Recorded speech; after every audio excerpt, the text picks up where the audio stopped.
그동안 문재인 대통령은 조국 법무부 장관에 대한 검찰 수사에 대해서 말을 아꼈습니다. 오늘 작심하고 검찰을 정면 비판했는데요. 검찰은 원론적인 수사 원칙을 다시 밝혔고 대신 야권이 나서서 검찰 겁박이라고 성토했습니다. 경랑에 빠진 정국, 출구는 어디 있는 걸까요? 나이트포커스 이현종 문화일보 논설위원, 최진 대통령 리더십 연구원장 나오셨습니다. 안녕하세요. 네, 안녕하세요. 네, 안녕하십니까. 네, 주제어 영상 먼저 보겠습니다.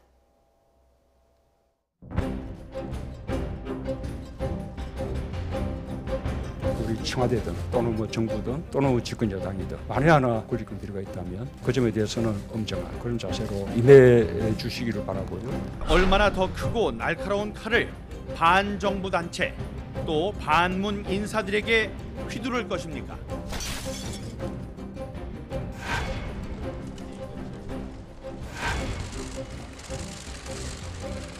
전 누가 했는지 모르지만 그 야당 의원한테 이렇게 직보를 하고 있습니다.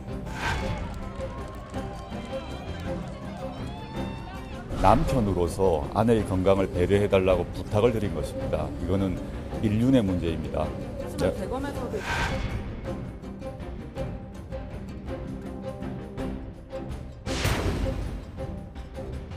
엄정하면서도 인권을 존중하는 절제된 검찰권의 행사가 무엇보다 중요합니다. 사람에 충성하지 않고 충성하지는 않는다 이런 말씀하셨는데 사람에 충성하지 않는다는 것은 너무 당연한 얘기라서 제가 드린 것이고요. 충성의 대상은 국민과 국가밖에 없는 거기 때문에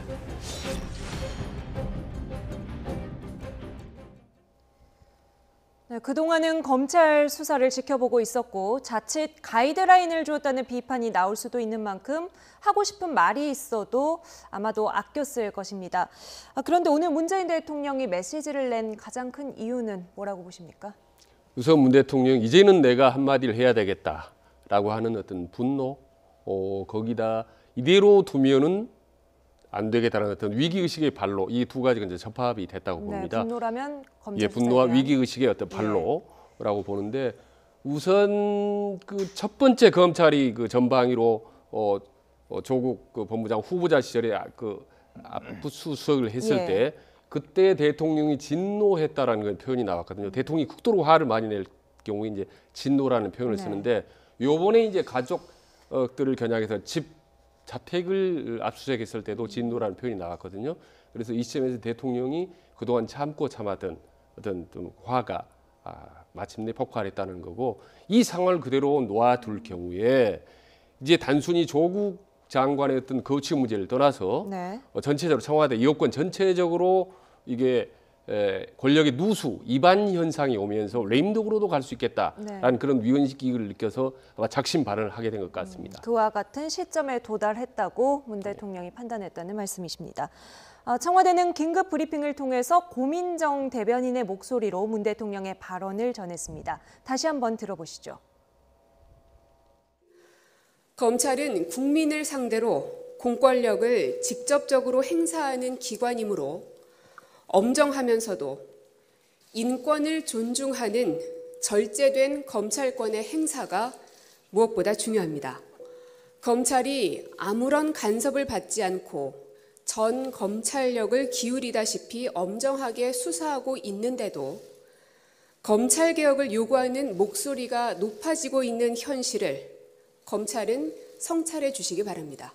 검찰이 해야 할 일은 검찰에 맡기고 국정은 국정대로 정상적으로 운영해 나갈 수 있도록 지혜를 함께 모아주시기 바랍니다. 네, 오늘 나온 메시지 한마디로 좀 요약을 하신다면 어떻게 보십니까?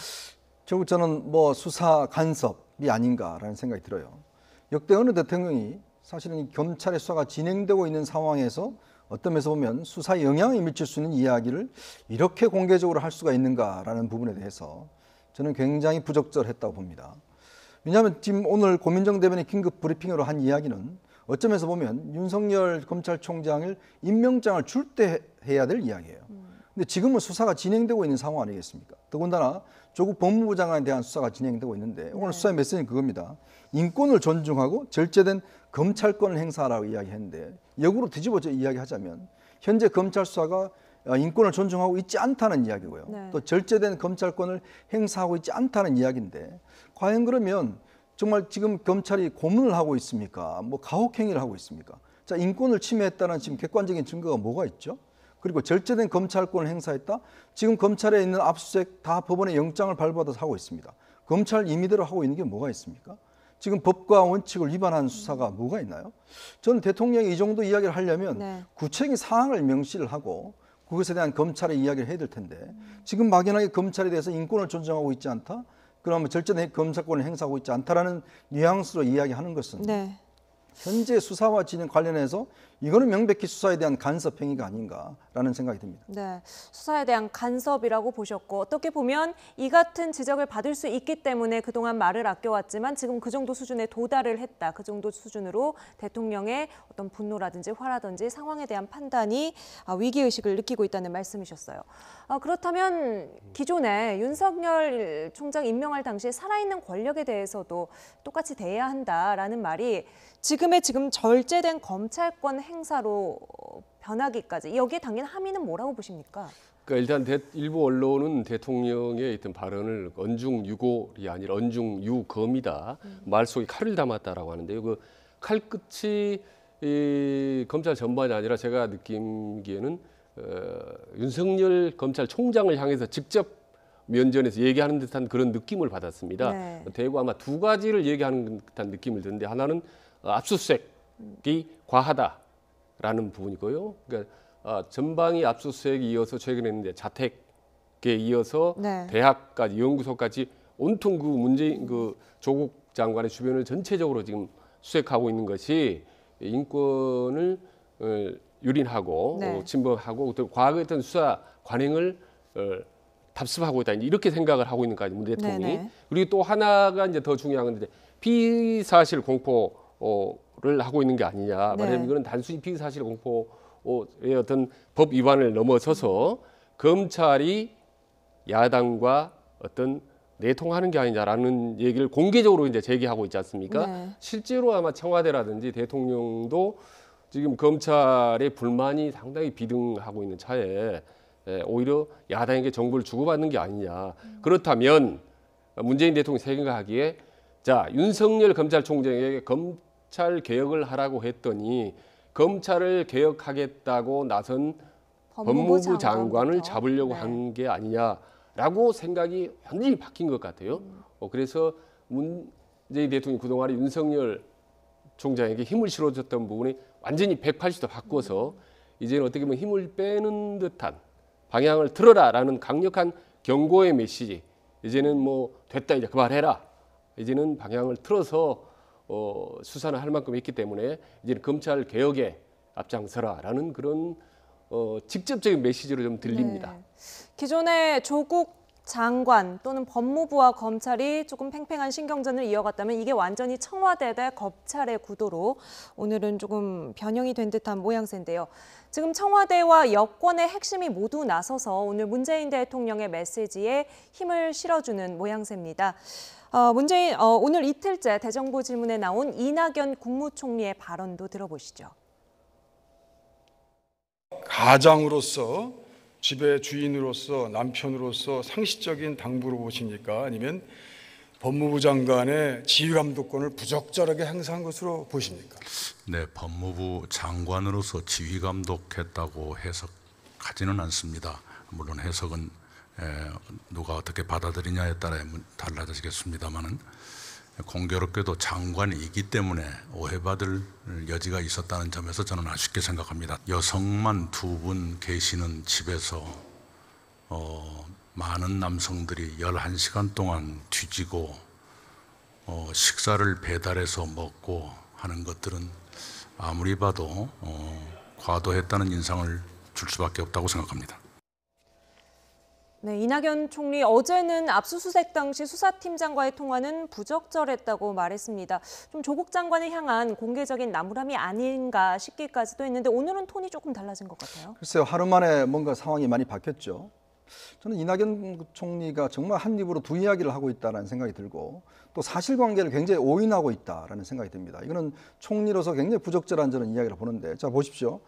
지금 여성만 두 분 계시는 집에 검찰이 들어갔다. 그럼 여성 두 분 있는 집에 압수수색 할 수 없습니까? 앞으로 압수수색 할 때 여성이 한 분 있는지 두 분 있는지를 가려가면서 해야 됩니까? 이건 아니지 않습니까? 그리고 검찰이 무슨 여성이 있는 집에는 못 들어가고 남성이 있는 집에는 들어갈 수 있다는 겁니까? 저는 이거 자체 언급도 부적절하고요. 또 11시간 동안 뒤졌다고 이야기를 하는데, 자 지금 상황을 보면요. 검찰이 아침에 들어갔습니다. 들어갔는데 정경심 교수가 변호인이 와면 그 압수수색을 해라 라고 해서 변호인 올 때까지 기다렸습니다. 자 이런 저는 압수수색은 거의 보지를 못했어요. 자 어떤 면에서 법무장관이기 때문에 특혜를 준 겁니다. 자 그리고 오해 압수수색이 진행되는 상황에서 변호인이 와서 사사건건 간섭을 해서 이게 업무 범위에 넘어가는 것이다 해서 다시 영장을 2차례나 받았어요. 그게 시간이 걸린 겁니다. 그 11시간이라고 하는 거. 그다음에 점심 문제도 마찬가지입니다. 지금 검찰 수사관들 이야기로는 본인들은 점심을 먹지 않겠다라고 이야기를 하는데 정경심 여사가 그럼 우리도 못 먹는다. 그럼 우리도 같이 시켜서 같이 먹자라고 해서 설렁탕을 시켜서 각자 계산하고 먹었다는 거 아니겠습니까? 근데 무슨 냄새를 풍기면서 어쩌고 저쩌고 이야기를 하는 것인데, 자 그럼 이낙연 총리가 지금 이 이야기를 이야기하기 전에 과연 검찰 쪽의 이야기를 들어봤는 것인지, 국무총리의 답변은요. 이거는 정부의 공식 입장입니다. 근데 정부의 공식 입장에 그러면 여성이 2명 있는 집에 남성 수사관이 들어가면 안 되는 것인지, 11시간 동안 계속 뒤진 것인지, 그리고 여기에 가서 식사를 배달해서 먹은 게 잘못된 행위인지, 그러면 검찰 수사관들은 가서 굶고 수사를 해야 되는 것인지, 이런 부분에 대한 이낙연 총리는 상식적인 이야기가 들리지 않는 것인데 갑자기 대통령이 이야기하니까 이런 식으로 이야기 바뀌었다? 저는 굉장히 이낙연 총리에 대해서 실망스럽습니다. 이낙연 총리의 입장이 바뀌었고 어떻게 보면 좀 인정에 호소하는 듯한 이런 상황을 언급한 것 자체가 부적절했다는 의견이신데 어떠세요, 최진 원장님께서는? 그러니까 처음 이낙연 총리가 당초에는 아마 최근에 여론, 민심을 다분히 고려한 발언을 좀 한 것 같습니다.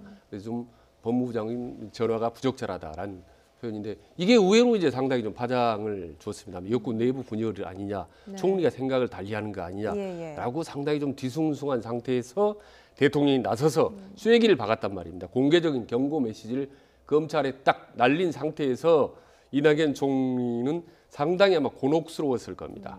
아마 그래서 저는 상당히 좀 방향을 선회했을 수밖에 없을 거고, 딱 그와 맞춰서 이해찬 당 대표라든지 그리고 강기정 정무수석이라든지 일제히 이제 여야 당정할 거 없이 여당이 전체적으로 조국을 비호하고 옹호하고 있는 입장에서 총리도 그 흐름을 비켜날 수는 없다라는 그런 상당히 좀 고의치적이 좀 나온 발언이라고 봅니다. 예, 여당의 목소리도 잠시 후에 들어보죠. 먼저 조국 장관, 오늘 출근길에도 다시 한번 외압이나 수사 지휘는 없었다고 강변했습니다. 들어보시죠. 저 압수수색 당시 통화하시면서 신속하게 하라는 취지의 말씀을 여러 번 하셨는데 어제도 말씀드렸습니다. 그거는 제가 장관으로서 압수수색에 개입하거나 관여한 것이 아니라 남편으로서 아내의 건강을 배려해달라고 부탁을 드린 것입니다. 이거는 인륜의 문제입니다. 하지만 대검에서도 이걸 심각하다고 생각하고 그 당사자도 부적절하다고 느꼈다는 이야기를 했거든요. 충분히 말씀드렸습니다. 다시 한번 인륜의 문제를 강조하는데요. 충분한 해명 또는 충분한 공감을 얻을 수 있는 답변이라고 보십니까? 저는 인간적인 측면에서는 이제 충분히 공감이 가고도 남습니다. 아마 아내가 있고 자녀가 있는데 검사와 수사관들이 들이닥쳐서 말이죠. 여기저기 뒤지는 모습을 했을 때 정말 넋이 나갈 겁니다. 그러나 보통의 가장이 아니라 검찰의 수장이자 어떤 법무장관 아니겠습니까? 그렇다면 이제 상황이 이제 완전히 달라지는 거죠. 좀 그런 점에서 이게 인륜이라고 그냥 넘어가기에는 너무나 복잡한 여러 가지 법리적인 정치적인 문제가 있기 때문에 이 부분은 적절치가 않았다랍니다. 과거에 이제 오촌 조카 문제도 상당히 그 전화가 미묘할 때 그 누구에게도 전화를 하지 않겠다라고 했지만 또 동양대학교 총장하고 또 통화를 해서 많은 오해를 또 일으켰지 않습니까? 이번 같은 경우도 통화를 했던 사실이 밖으로 언론에 알려질 거라고는 충분히 그 예상을 할 수가 있어요. 요즘에는요 비밀이 없습니다. 그게 알려질 경우에 엄청난 파문이 오고 그게 대통령이 큰 부담이 올 텐데 그걸 감수하고 통화를 했다라는 것은 제가 아무리 생각해도 이해하기 어렵고 그리고 과거 역대 대통령 이를테면 김대중 대통령이 새 아들이 검찰 네. 조사를 받을 때나 김영삼 대통령이 아들이 조사를 받을 때라든지 아주 대통령이 이제 궁지에 몰린 경우에도 대통령이 속으로 끙끙 앓고 어떤 앙컨하고 내부적으로 어떤 메시지를 던지지만 공개적으로 네. 전화하는 경우 드뭅니다. 더구나 이제 법무부 장관이 이렇게 직접 통화를 한다는 것은 정말 위험천만한 그런 상황이죠. 네, 그럼 판단조차 할 겨를이 없었다는 게 어제 대정부 질문에서의 답변 취지였던 것 같아요. 그렇다면 어떤 식의 해명이 필요했을까요? 또는 해명이 전혀 받아들여지지 않는 상황이라고 보시는 겁니까? 지금 조국 장관의 해명을 하기가 아주 난처한 상황인 거죠. 오히려 그 부분은 오히려 솔직하게 하도 그 아내 건강이고 정신적 여러 가지 문제가 있기 때문에 제가 응급결에 전화를 했기 때문에 이런 부분은 상당히 내부적으로 부적절을 하다라고 솔직하게 오히려 사과를 했더라면 오히려 더 낫지 않았을까 생각이 듭니다. 오히려 사과로 갔으면 좋았을 것이다. 그야말로 어제 두 번째 인사청문회를 치른 조국 장관인데요. 어제 페이스북 프로필 사진을 잠깐 바꿨다고 하던데 어떤 사진이었습니까? 이게 화제가 됐네요. 본인이 아마 이제 집에 퇴근을 할 때 그때 아마 딸의 생일이어서 못 챙겨줬던 모양이죠. 예, 정경심 교수도 이야기를 딸의 했죠. 어떤 케이크를 들고 가는 사진을 저렇게 이제 해서 바꿨는데 또 바로 바꿨습니다. 저는 참 조국 장관이 그동안 쭉 행태를 보면 굉장히 이중적이다는 생각을 지울 수가 없어요. 자기가 하면 일륜이고 다른 사람이 하면 외압입니까? 저는 이 문제와 관련돼서는 조국 장관 스스로가 답을 낸 적이 있습니다. 예전에 국정원 댓글 사건 때 그때 김용판 서울경찰청장이 권은희 수사과장한테 전화를 했습니다. 네. 자, 그게 언론에 알려지자 본인은 뭐라고 썼냐 하면 바로 이것이 구속감이다라고 썼어요. 그다음에 우병우 전 민정수석이 광주지검의 압수수색과 관련돼서 이거 외압을 하는 전화를 했습니다. 네. 자, 그때 이거는 판례로 볼 때 이거는 반드시 유죄다라고 본인이 쓴 적이 있어요. 자, 근데 나중에 되면 이거는 무죄로 됐죠. 네. 자, 그러면 본인이 전화하는 거는 일륜이고 다른 사람이 전화하는 거는 유죄고 구속해야 될 그런 사안입니까? 자, 법무장관이란 우리나라에 만약에 압수수색하는 검사한테 전화를 할 수 있는 사람이 몇 명이나 될까요? 자, 본인이 법무장관이고 네. 그다음에 전화를 할 때 본인이 뭐라고 그랬습니까? 저 장관입니다 라고 이야기를 했고 그 검사는 바로 장관이 전화하니까 관동 서울지검 특수매부 네. 누굽니다 라고 이야기를 했지 않습니까? 과연 그걸 두고 남편으로 한 이야기입니까? 그러면 남편으로 이야기했다라면 그 해명도 본인이 한다든지 본인의 변호사가 해야죠. 근데 왜 법무부가 해명을 합니까? 법무부가 해명을 한다는 것은 그거는 공적인 행동이라는 의미죠. 지금 모든 사안들은 법무부가 공식으로 해명하고 있어요. 그럼 지금 본인도 이야기하지 않습니까? 네. 남편으로서 일륜 때문에 전화를 했다라고 그러면 그럼 자기가 해명을 하든지 아니면 자신이 변호인이 설명을 해야죠. 근데 법무부가 공식 설명하고 있다는 것은 장관의 자격으로 했다는 거거든요. 네. 자, 그러면 우리가 지금까지 계속 조국 사태가 터지면서 비판했던 게 바로 이 이중성입니다. 이중잣대입니다. 네. 이번에도 똑같은 저런 모습을 보니까 왜 이러실까라는 저는 그런 생각이 솔직히 들어요. 네. 과거에 했던 말이나 또 꺼냈던 의견이 지금 상당 부분 부메랑처럼 돌아와서 부담이 되고 있는 건 인사청문회 때부터 확인이 되고 있습니다. 저 딸의 생일 케이크를 사서 집에 늦게 들어가는 저 사진, 처음에는 사진으로 알려졌던 거고 이게 지지층 사이에서 그림으로도 그려진 건데 지지층 사이에서는 울림이 있다, 그리고 좀 결집에 도움이 된다 이런 분석도 있던데요. 네, 저도 이제 자녀들의 어떤 생일을 정치적인 이유로 챙기지 못했다는 아버지의 그런 애틋함, 그런 가정들이 일반 가정에 볼 때는 상당히 좀 동정심이라든지 어떤 그런 어떤 공유 의식을 느낄 수도 있겠죠. 그러나 그게 오히려 전략적으로 약하고 오히려 뒤로 물러서는 듯한 모양을 줄 수도 있다라고 생각을 좀 바꾼 것 같습니다. 그래서 네. 오히려 대통령이 든든하게 밀어주는 당당한 모습으로 오히려 가겠다라는 것이 또 좋다고 판단한 것 같아요. 네. 그리고 최근에 들어보면 남긴 메시지나 얘기를 보면요, 조국이라든지 주변에 있는 사람들이 상당히 좀 강성 발언으로 많이 갑니다. 그리고 조국도 그런 얘기 했지 않습니까? 내가 하루하루 살아가는 것 자체가 개혁이다. 네. 그리고 내가 죽음을 걸고라도 앞으로 나가겠다라는 강력한 의지를 최근 들에 다시 피력을 하게 네네. 되거든요. 그래서 과거에 좀 낮은 자세, 그다음에 움츠려드는 자세, 동정심 유발하는 자세보다는 좀 강하게 세게 밀어붙이고 당당하게 검찰개혁을 내가 하겠다라는 그런 모드로 어떤 태도를 방향을 180도 좀 전환한 게 아닌가 싶습니다. 네. 그래서 이미지도 180도 이제 바꾸게 된 거고요. 네. 오늘 문재인 대통령으로부터 사실상 정면 비판을 받은 검찰 입장 나왔습니까? 네, 일단 뭐 검찰 입장에서는 이제 헌법 정신에 따라서 인권을 존중하고 절차에 따라 수사를 하겠다. 간단한 입장을 냈어요.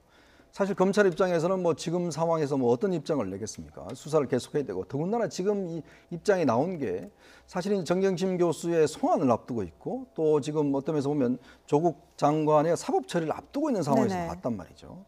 그런 상황이라면 지금 윤석열 총장 입장에서는 엄청난 압박을 느낄 수밖에 없죠. 왜냐하면 대통령이 자신의 상관인데 지금 조국 장관하고 상관하고 수사를 하고 있는데 네. 거기에 더 상관이 대통령, 임명권자인 대통령이 지금 이 문제에 대한 입장을 밝혔기 때문에 예. 이건 어쩌면서 보면 윤 총장 입장에서는 굉장히 압박이 있을 수가 있지만 그러나 검찰도 지금 후퇴할 수가 없습니다. 만약에 지금 검찰이 이 어떤 발언에 어떤 영향을 받아서 어떤 수사를 예를 들어서 축소한다든지 또 은폐한다든지 이렇게 될 경우는 검찰 조직 자체가 죽을 수밖에 없는 상황이거든요. 예. 그럴 때 또 본다면 윤 총장 입장에서도 그냥 그들의 하던 대로 할 수밖에 없다. 그러나 결국 이건 어떤 면에서 보면 이번 수사가 결국 이제 어떤 식으로 끝날지는 모르겠지만 네.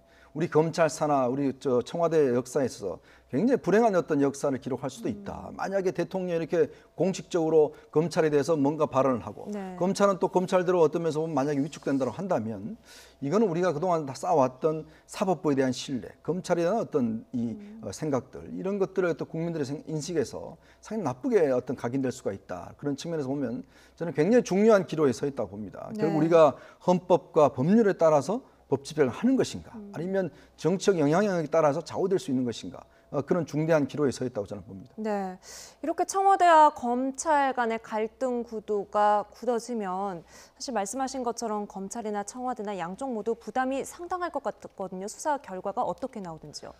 그러니까 그렇게 돼 있습니다. 지금 당초에는 조국 장관이 낙마하느냐 아니면 계속 가느냐라는 것이 관심사였다면 네. 지금은 상황이 묘하게 지금 바뀌었죠. 그러니까 문재인 대통령이나 여권이 조국을 적극적으로 공개적으로도 지지하는 모양을 보이면서 네. 방금 말씀대로 청와대와 검찰의 대결 구도로 그리고 조국과 윤석열의 대결 구도로 네. 이렇게 가버렸거든요. 이거는요 지금 어느 한쪽의 승자가 될 수가 없는 구도가 돼버렸습니다. 만약에 조국 쪽이 이겨버린다면 네. 승리한다면 야당이나 검찰이라든지 여기를 상당히 좀 법무 조국 문제 있다고 생각하는 여론 이런 부분들이 무참하게 깨지게 되는 네. 거고 반대로 윤석열 쪽이 승리하게 되면 조국 장관이나 여당이나 대통령 청와대 입장이 아주 난처하게 되는 그러니까 완전히 이거는 제로섬 게임이 돼버린 네. 상황입니다. 결국 이 문제를 풀 수 있는 사람은 문재인 대통령인데 지금 오늘 조국 쪽에 상당히 무게를 실어주는 쪽에. 발언을 함으로써 네네. 상황이 아주 지금 미궁 속으로 블랙홀 속으로 지금 빨리 들어가 버린 상황입니다. 네. 지금 뭐 승리라는 말씀을 쓰셨는데 그 승리의 기준이라는 건 검찰 수사 결과를 두고 말씀하시는 건가요? 그렇습니다. 검찰 수사를 어떻게 할 거냐 말하자면 검찰이 예정대로 네. 수사를 해 나갈 것인지 아니면 대통령의 어떤 강력한 경고에 영향을 받아서 수사의 방향을 틀거나 아니면 멈추거나 상당히 강도가 현저하게 낮아지거나 하는 상황을 얘기하는 겁니다. 예. 여당은 어제 검사와 통화한 사실을 공개한 주광덕 자유한국당 의원에게 집중하고 있습니다. 어떤 경로로 이 사실을 알았는지 유출자를 찾아내야 한다는 겁니다. 당의 입장 들어보시죠. 압수수색에 참여한 사람 중에 누군가가 주광덕 의원에게 얘기한 것으로 판단이 됩니다. 이것은 단순히 피의사실 수사 과정 유출이 아니고 내통한 것입니다. 자유한국당은 조국 장관을 고발할 것이 아니라 공무상 비밀 유출을 교사한 죄를 범한 주광덕 의원을 징계해야 합니다. 주 의원의 교사는 국회 회의장 밖에서 이루어졌을 것이므로 면책 특권에 해당하지 않습니다. 네, 지금 민주당에서는 주광덕 의원을 고발하는 방안을 검토하고 있는 것 같아요. 정확히 네. 어떤 혐의를 적용하겠다는 겁니까? 지금 조국 법무부 장관이 검사 압수수색하는 검사하고 통화를 했다는 사실을 말하자면은 검찰 내부에서 알려주었기 때문에 네. 주광덕 의원이 얘기한 거라고 지금 의심을 하거든요. 예. 그리고 주광덕 의원 같은 경우는 이제 개인적으로 언론 인터뷰 같은 게서 그는 내가 유도 신문을 해서 알아낸 거라고 얘기를 하는데 지금 핵심은요. 이게 내통, 피의사실 유포냐 네네. 아니면은 내부 제보냐라는 겁니다. 근데 과거 역대 정권을 보면 이 경계가 좀 묘합니다. 네. 거기다가 또 이게 면책 특권에 해당되는 것이냐, 말하자면 정상적인 의정 활동인 것이냐, 네. 아니면 위법 활동이냐라는 건데 그 경계선도 사실 애매모호합니다. 지금 한국당이 회의장 밖에서 검찰한테 직접 들었다면 면책 특권에 해당 안 된다 이런 주장인데요. 그 경계가 애매모호한 겁니다. 왜냐하면 회의장 밖이라 하더라도 직접 만난 게 아니라 통화를 할 수도 있는 거고 의정 활동상 했을 수 있기 때문에 과거에도 보면 대개 이렇게 정치적인 공방으로 그친 경우가 많고 이거 사법적으로 와서 끝까지 갔을 때 어느 한쪽으로 이게 결정이 판결이 난 경우는 사실 거의 드물었습니다. 네. 검찰과의 내통이다, 비밀 유출이다 이런 여당의 주장에 한국당은 발끈했습니다. 피의 사실 공표로 단정할 근거가 없다는 겁니다. 김영호 의원의 발언 들어보시죠. 그런데 이번 건은 지금 김진표 의원님이 통화 사실은 어떻게 이거는 알았을까요? 검찰이 발칵 뒤집혀진 거죠. 왜냐하면은 검찰로서도 지금 어제도 보니까 법무부도 공식 그 메시지를 보냈더라고요. 네. 그다음에 검찰 쪽에서도 대응을 했죠.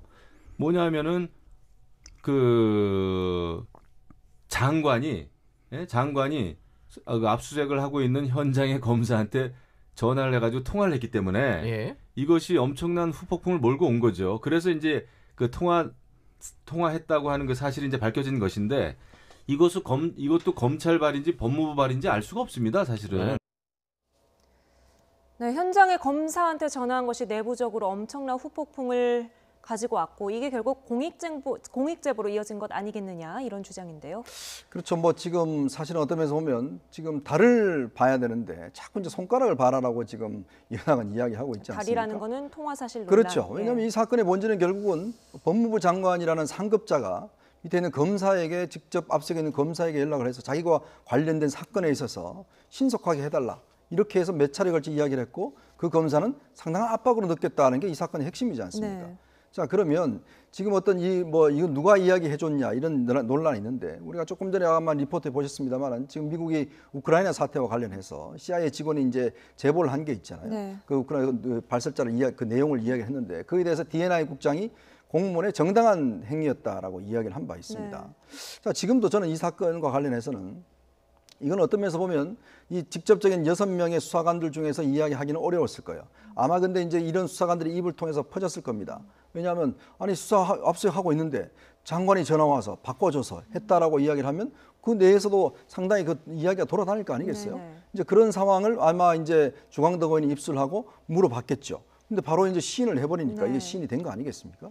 자, 과연 이걸 가지고 지금 피해 사실 공표라고 이야기할 수 있는 것인가? 자, 왜냐하면 사건과 관련해서 그러면 외부의 압력을, 즉 상관의 압력을 있는 것인데 그걸 한다면 그동안의 우리의 사례를 보면 저는 이거는 공익제보의 어떤 범위에 포함되는 것이 아닌가라는 생각이 들고 저는 이것 자체가 뭐 지금 민주당에서 하는 이 소송한다고 이야기를 하지만 지금 3년차 정권입니다. 자, 3년차 정권에 여당의 대표가 야당과 검찰이 내통하고 있다라고 저렇게 이야기하는 것 자체가 보면 상당히 좀 우스운 상황 아니겠습니까? 네. 그 어떤 면에서 보면 여당의 어떤 능력의 문제겠죠. 자, 그런 문제를 붙여본다면 저는 오히려 이 문제를 자꾸 부각할수록 본질은 외면한 채 자꾸 격가지만 어떤 강조하는 본만이 전도된 그런 측면이라고 할 수밖에 볼 수 없다는 생각이 듭니다. 네. 문재인 대통령이 검찰의 성찰을 요구하고 여기 국무총리와 여당 대표가 검찰을 향한 비판에 힘을 더하는 모양새입니다. 문 대통령 메시지에 야권은 어떤 반응을 보였는지 보겠습니다. 검찰은 결코 국민의 목소리가 아닌 문재인 대통령의 목소리에 굴복해서는 안 됩니다. 정치 권력의 겁박에 굴복하지 않고 대한민국의 헌정 질서를 수호하는 검찰의 소신 있는 중립 수사를 국민들은 응원하고 있음을 명심하기 바랍니다.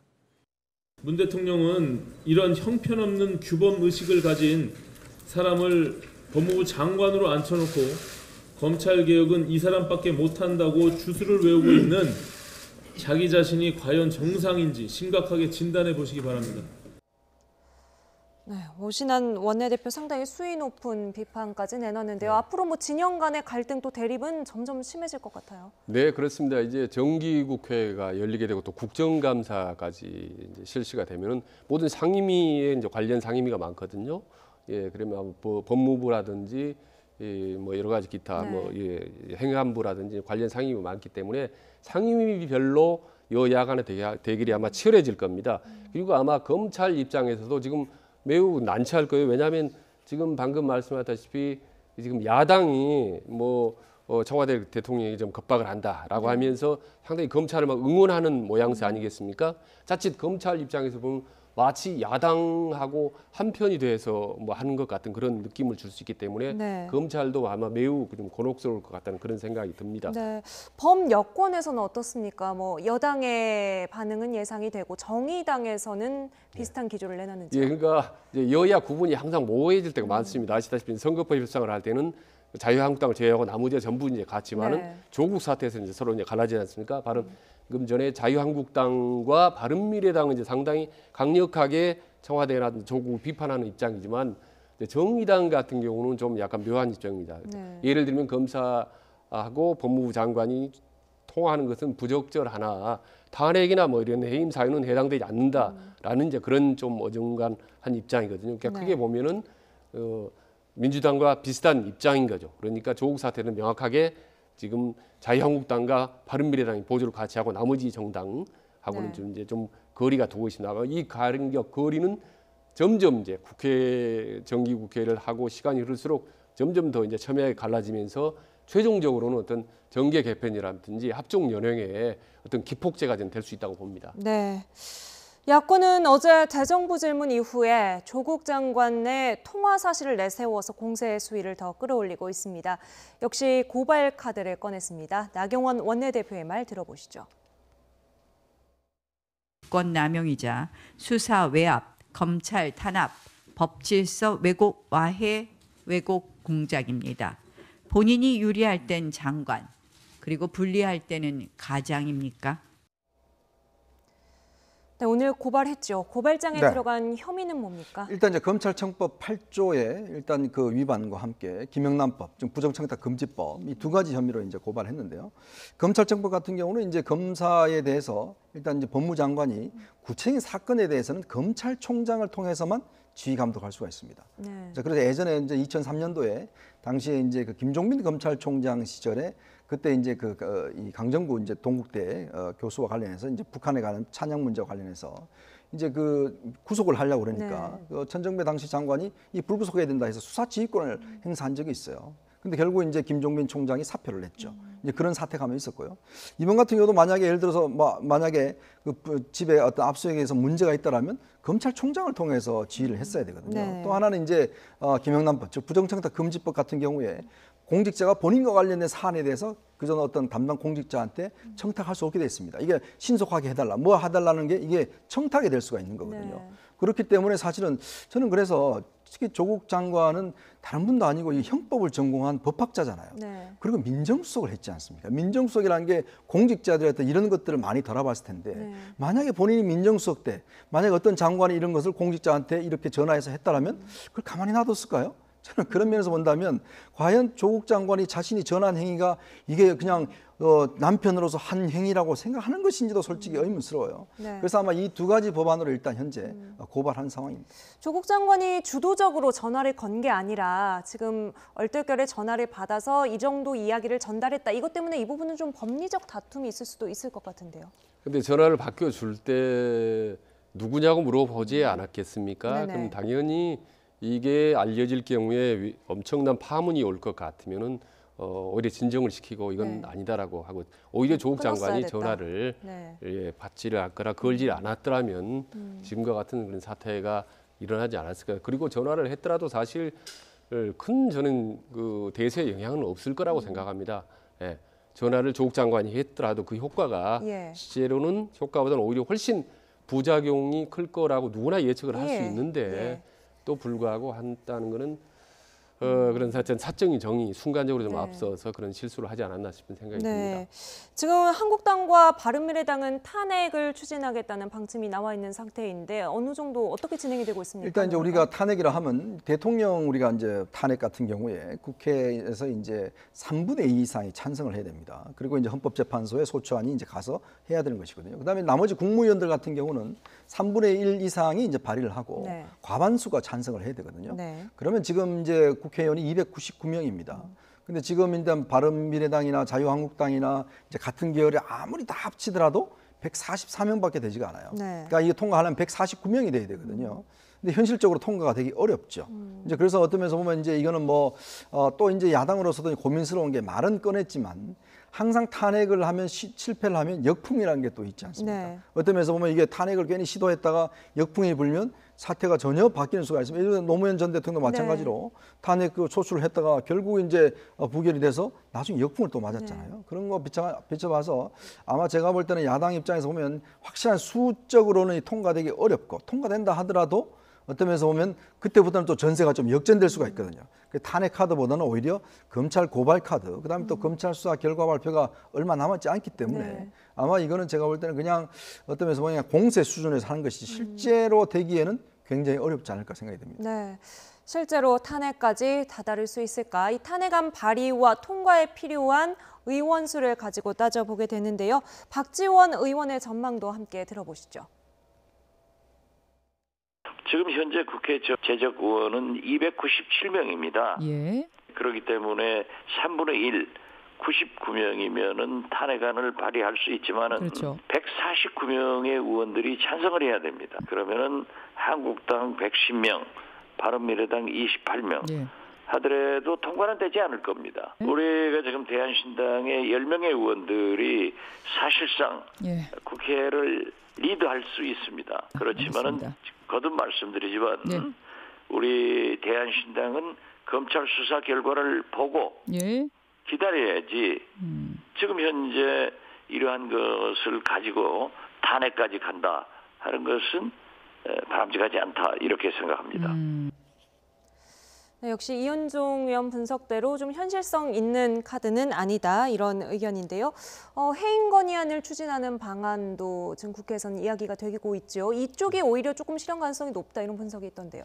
네, 해임 건의안도 저는 비슷한 상황이라고 봅니다. 이게 처음에 이제 발의를 하려면 의원 3분의 1 그리고 통과하려면 역시 또 과반수 이상이 필요하기 때문에 현실적으로 이제 불가능합니다. 그리고 조금 전에 이제 박지원 의원도 얘기했지만은 자유한국당하고 바른미래당하고 힘을 전체 합해도 의석수를 합해도 11석 정도가 산술적으로 부족합니다.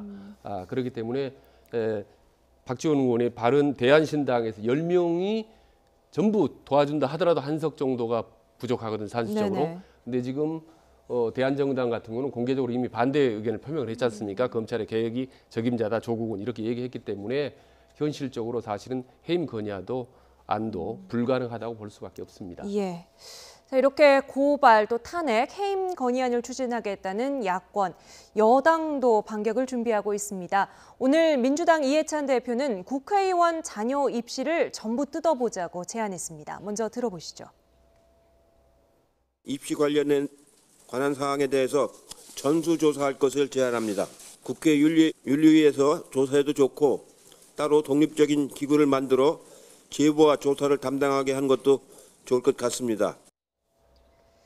네, 민주당에서 먼저 이런 제안이 나온 건 역시 한국당에 타격이 될 거라는 계산이 있었기 때문이겠죠?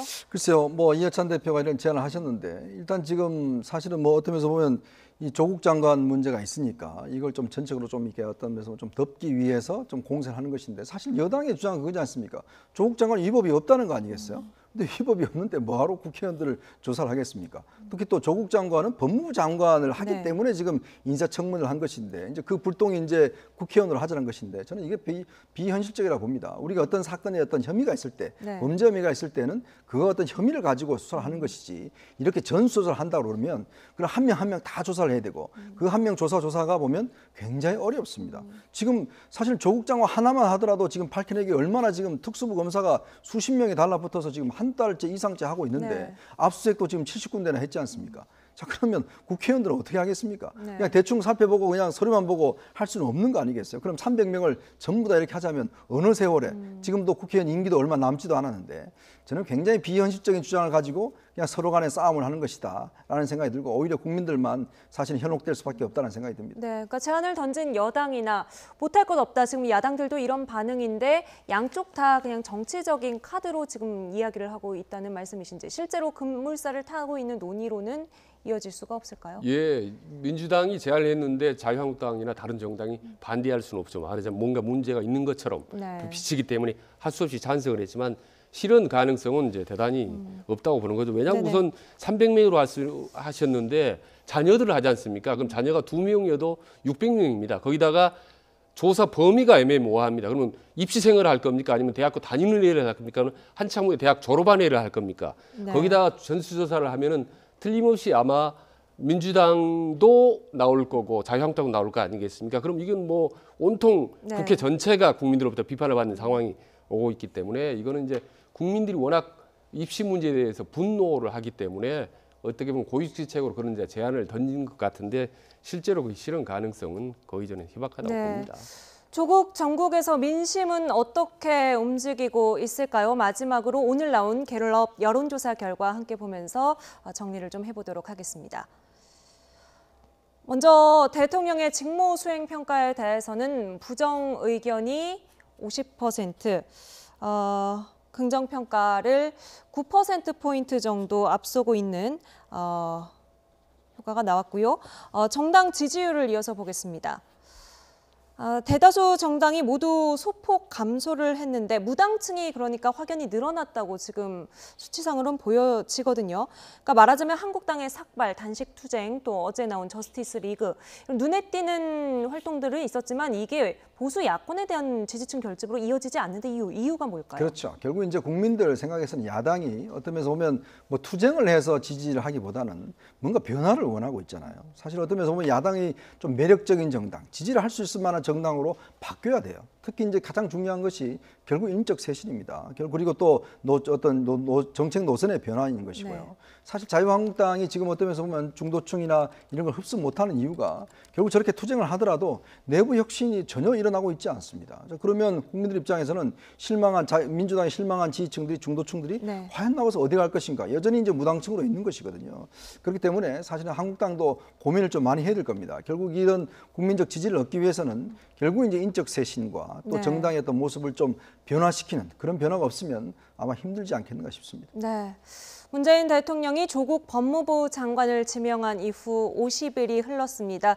지금 이 혼란의 와중에 정치권이 민심으로부터 받는 메시지는 무엇인지 다시금 되새겨봐야 될 시점이 된 것 같습니다. 나이트 포커스 오늘 여기서 마치지요. 지금까지 이현종 문화일보 논설위원, 최진 대통령 리더십 연구원장과 함께했습니다. 두 분 오늘 말씀 감사합니다.